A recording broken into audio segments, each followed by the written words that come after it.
We are backstage at Pointfest 2025.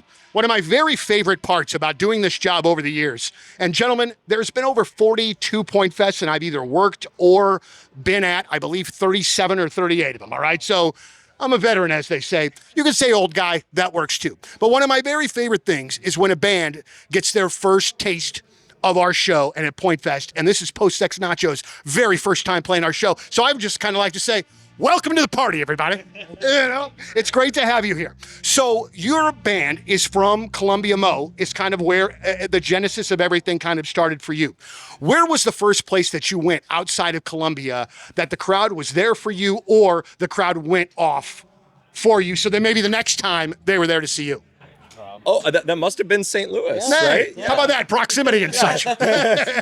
No, what was our first? We played at the Red Flag. Yeah. And I think that was like late 2021. It was like right when Red Flag opened. Okay. And I believe that was first. If not, it was at Diamond Music Hall in St. Chuck. Next to Kokomo Joe's. Maybe if that's, it's been a while, but yeah, that was like, those were our two first shows in St. Louis. Us three are actually from St. Louis. Okay. So we, this is like, That's why we get the being couch. home. Yeah. That's wonderful. It's great to have you here. And obviously, you got to be from home if you're wearing a Tony Pena number 26. I sure am. You know what? I thrifted this and I couldn't pass it up.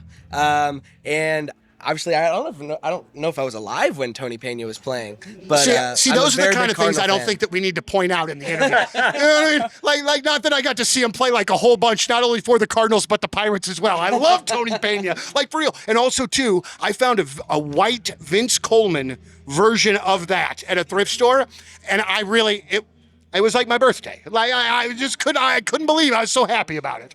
I want to know kind of where you guys are as far as, I know that you're at a point now where we're releasing kind of a single here, a single there sort of thing. Is there a record coming out? Is there an EP coming out? What's the plan? There is certainly something coming out. All right. Yes. All right. But you're going to keep it under wraps as far as exactly what it is. Whenever we know, y'all will know. All right.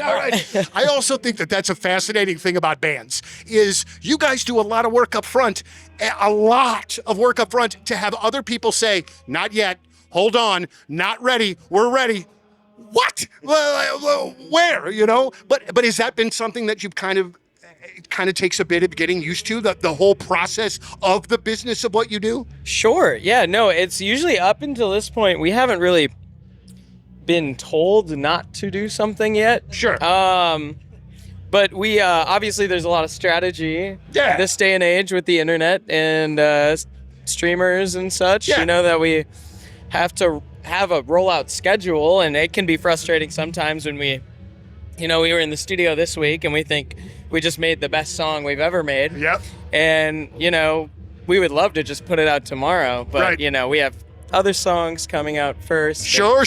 They all have to have a campaign and a strategy behind them. And, sometimes we do wish we could just, upload it and let the her second go. we get the master back. And it's just that I don't think that, one, I don't have the intestinal fortitude to be in a band and to not sleep in my own bed for endless. I just don't. I travel for 3 days in a row and I become a huge crab ass. So there's just no way. But also that sort of holding off on the excitement of something that you made. I know it takes getting used to and it's a part of the process, but damn it, you just want people to hear this great little baby that you just made sort of thing. Yeah. All right. So what do we got here for the rest of 2025 for Post Sex Nachos? We'll see you back in St. Louis at some point or the other, I'm sure. Oh, yes. Absolutely. We got, I guess we can't talk about it quite yet. Yep. But yes, some very fun things for St. Louis, some other fun things for the fall. And yeah, I mean, we're getting out. One of the best parts, I mean, it is, like you said, really tough to get out on the road and tour and stuff like that, but it's one of our favorite parts of being in the business. So yeah, more of that to come for sure. Well, and there are the types of you fellas that can and ladies that can do it. God bless you. Amen. Go on. I'll buy the t-shirt. It's just not ever going to be me as the one in which that makes it happen. And also, too, I think it's fair to point out that a lot of times when a band has a show scheduled for later in the year, they don't talk about that show until the one that they're about to play is done. Bingo. So, Wink, wink. check out those Post Sex Nachos socials tomorrow, as there will be some things. Guys, it's been wonderful to see you. I hope you have a really great time here today. I hope you come back. We do ho-ho shows later on in the year. Let's just make this sort of a thing. You know what I mean? Absolutely. Thanks so And look much for forward to having seeing you guys for the first time later as well. Absolutely. Ladies and gentlemen, making their Pointfest debuts, it's Post Sex Nachos. Thank you, gentlemen, very much. Thank you, Donny.